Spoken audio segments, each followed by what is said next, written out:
চা শ্রমিকদের জমির পাট্টা নির্বাচনী চমক।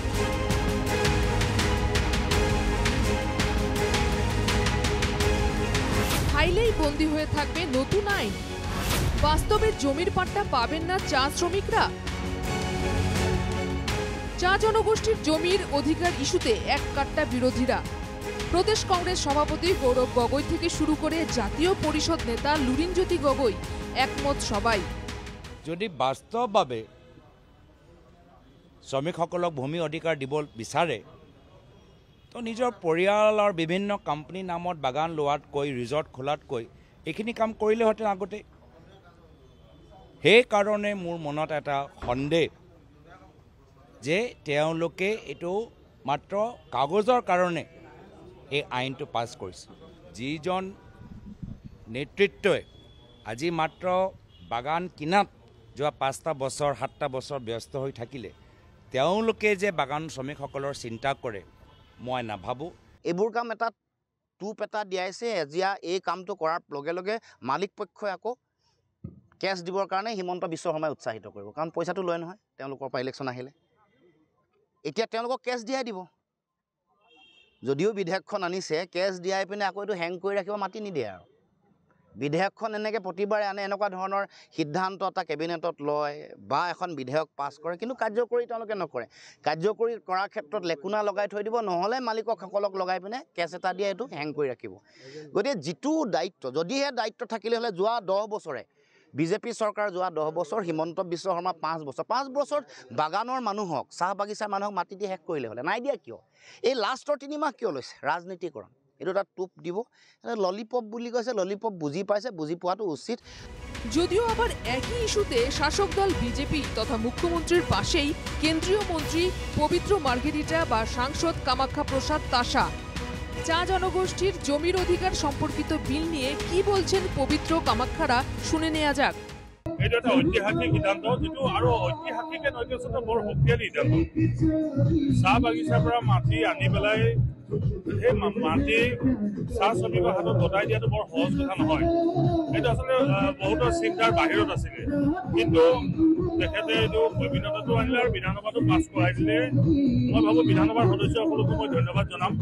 বিশেষকৈ মুখ্যমন্ত্ৰী ডাঙৰীয়ে যিটো কাম কৰিলে, অসমীয়া জাতি সত্তা ৰক্ষা কৰিবৰ কাৰণে তেওঁ এটা বৃহৎ ভূমিকা ল'লে। আমাৰ যি ইস্তাহাৰ থাকে, মেনিফেষ্টো থাকে বা সংকল্প পত্ৰ থাকে, সেই সংকল্পবিলাক ৰাজনৈতিক নিৰ্বাচনটোৰ আগে আমি ৰাইজক কওঁ আৰু সেইখিনি আখৰে আখৰে পালন কৰিবলৈ চেষ্টা কৰোঁ। আমি এনেকুৱা নহয় যে কংগ্ৰেছৰ দৰে নিৰ্বাচনী ইস্তাহাৰী তাৰপিছত দেখা দেখি নাই।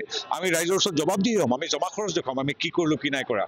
আৰু চাহ জনগোষ্ঠীৰ এই কথাটো নিৰ্বাচন কেন্দ্ৰিক নহয়, এইটো আমাৰ বৃহত্তৰ অসমীয়া জাতিৰ কৰ্তব্য বুলি ভাবোঁ। ডক্টৰ হিমন্ত বিশ্ব শৰ্মা নেতৃত্বাধীন ৰাজ্য চৰকাৰখনে যিটো কৰিছে এইটো পবিত্ৰ দায়িত্ব বুলি ভাবোঁ।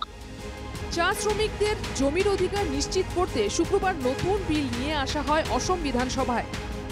অসম সরকারের নিয়ে আসা নতুন এই বিল নিয়ে প্রতিক্রিয়া ব্যক্ত করতে গিয়ে কি বলেছেন প্রদেশ কংগ্রেস সভাপতি শুনে নেওয়া যাক। মনৰ সন্দেহ কাৰণটো হ'ল যে এইখিনি কাম তো যোৱা 4-5 বছৰত কৰিব পাৰিলেহেঁতেন, যোৱা 10টা বছৰত কৰিব পাৰিলেহেঁতেন। নিৰ্বাচন মাত্ৰ 4 মাহ পিছত এতিয়া মাত্ৰ আইনহে আনিছে। যদি বাস্তৱভাৱে মনত এটা সৎ উদ্দেশ্য থাকিলেহেঁতেন আগতেই কৰিলেহেঁতেন। সৰ্বানন্দ সোণোৱাল ডাঙৰীয়া দিনত ক'লেহেঁতেন, মুখ্যমন্ত্ৰী হিমন্ত বিশ্ব শৰ্মা ডাঙৰীয়া প্ৰথম বছৰতে কৰিলেহেঁতেন। কিন্তু তাৰ বিপৰীত বাস্তৱভাৱে কৰিলে কি? রাজ্যের 3 লক্ষ চা শ্রমিক পরিবার পাবে জমির পাট্টা। এই মুহূর্তে যার দখলে যতটা জমি রয়েছে তাকে সেই পরিমাণ জমির পাট্টাই দেওয়া হবে। শুক্রবার বিধানসভায় জানিয়েছিলেন মুখ্যমন্ত্রী হিমন্ত বিশ্ব শর্মা। আইন প্রণয়ন করার লগে লগে সরকারীকরণ হয়ে গেল। এই আইনখনতে আমি রাখিছো যে সরকারীকরণ হওয়ার পিছত মাটি সরকারে রাখিব নোৱাৰে। তাত আমি ৰাখিছো যে টি গাৰ্ডেন লাইনত যোন যেনেকে আছিলে, যেনেকে যোন পৰিয়াল আছিলে সেই পৰিয়ালকে আমি মাটিৰ পট্টা দিব লাগিব। অৰ্থাৎ যদি ৰূপেশ গোৱালা আধা কথাত আছে আধা কথা, ৰূপজ্যোতি কুৰ্মী যদি 1 বিঘাত আছে 1 বিঘা, আৰু যদি দিগন্ত ঘাটুৱাল আধা বিঘাত আছে আধা বিঘা। যদিও মুখ্যমন্ত্রীর এই দাবিকে নস্যাৎ করে দিয়ে গৌরবের চ্যালেঞ্জ, পরিবারের বিভিন্ন জনের নামে থাকা চা বাগানের তালিকা প্রকাশ্যে আনুন মুখ্যমন্ত্রী। সেই বাগান শ্রমিকদের জমির অধিকার দেওয়া হোক প্রথমে। আমি মুখ্যমন্ত্ৰীক অনুৰোধ কৰিছোঁ, যদি সদিচ্ছা আছে আপোনাৰ পৰিয়ালৰ আৰু পৰিয়ালৰ সদস্যসকলত কিমান অসমৰ ভিতৰত বাগান আছে সেই তালিকাটো ফাদিল কৰক। আৰু আপোনালোকৰ বাগানৰ যিবোৰ শ্ৰমিকসকল আছে প্ৰথমে তেওঁলোকক ভূমি অধিকাৰ দিয়ক আৰু আমাকো মাতি আনক। আমাক নালাগিলে আমাৰ কেমেৰাবোৰক মিডিয়াসকলক মাতি আনক। তেতিয়াহে গম পাম যে এই আইন চমক নহয়, বাস্তৱ। গৌরবের মতো একই মেজাজে জাতীয় পরিষদ নেতা লুরিনজ্যোতি গগৈও চা জনগোষ্ঠী সহ রাজ্যের অন্যান্য ভূমিহীনদের গত 10 বছরে জমির পাট্টা দেওয়া হয়নি কেন, এ প্রশ্ন তুলে লুরিনের দাবি। আমাৰ প্ৰশ্ন যে যোৱা 10 বছৰত চাহ বাগিচাত থকা চাহ শ্ৰমিক, আদিবাসী, খিলঞ্জীয়া, থলগিৰি মানুহক পাব লগা মাটি, যাৰ মাটি নাই তেওঁলোকক মাটি দি যোৱা 10 বছৰ শেষ নকৰিলে কিয়, এইটোহে প্ৰশ্ন কৰিব খুজিছোঁ। বাগান অঞ্চলতো কিয় দি শেষ নহ'ল, আৰু খিলঞ্জীয়া থলগিৰি মানুহকো কিয়, বা যিসকল খিলঞ্জীয়া মানুহ আছে গাঁৱে ভূঞে, জনজাতীয় মানুহ আছে, তেওঁলোকক দি আজিলৈকে মাটি কিয় দিব পৰা নাই, ভূমিৰ অধিকাৰ কিয় দিব পৰা নাই, এইটোহে প্ৰশ্ন কৰিব খুজিছোঁ। গৌরব লুরিনদের এই অভিযোগের পর এবার চাপ আরও বেড়ে গেল বিজেপি সরকারের।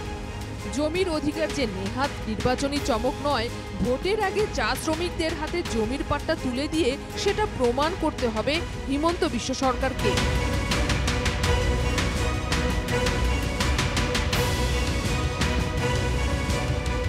Bureau report, NKTV Bangla.